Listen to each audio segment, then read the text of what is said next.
ডালিয়ার খিচুড়ি করব। ডালিয়াটাকে আগে ভেজে নেব।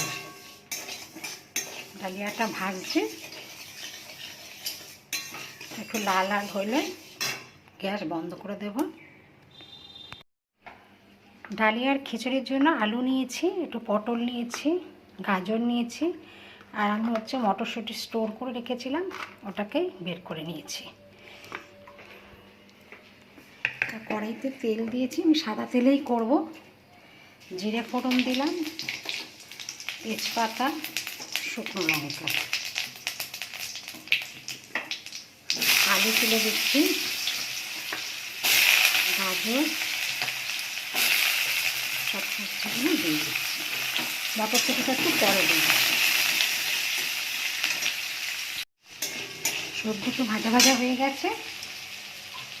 এবার আমি ডালিয়া, ওর মধ্যে একটু মুসুর ডাল দিয়েছি,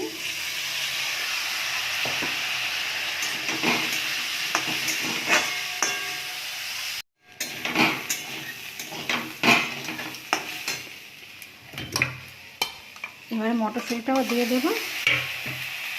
এখানে হলুদ, কাঁচা লঙ্কা আর নুন দিয়ে দিচ্ছি।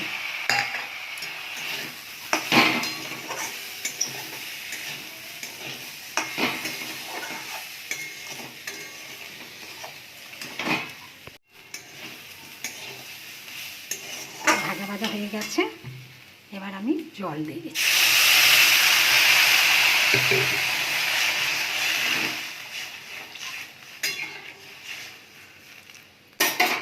এবার আমি ঢাকা দেব। এবার একটু চিনি দিয়ে দেব, আর ঘি দিয়ে দেবো।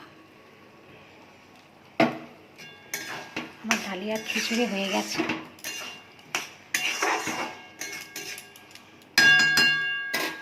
গ্যাসটা বন্ধ করে দিচ্ছি, কিছুক্ষণের জন্য ঢাকা দিয়ে রেখে দেব। সবজি দিয়ে ডালিয়ার খিচুড়ি রেডি।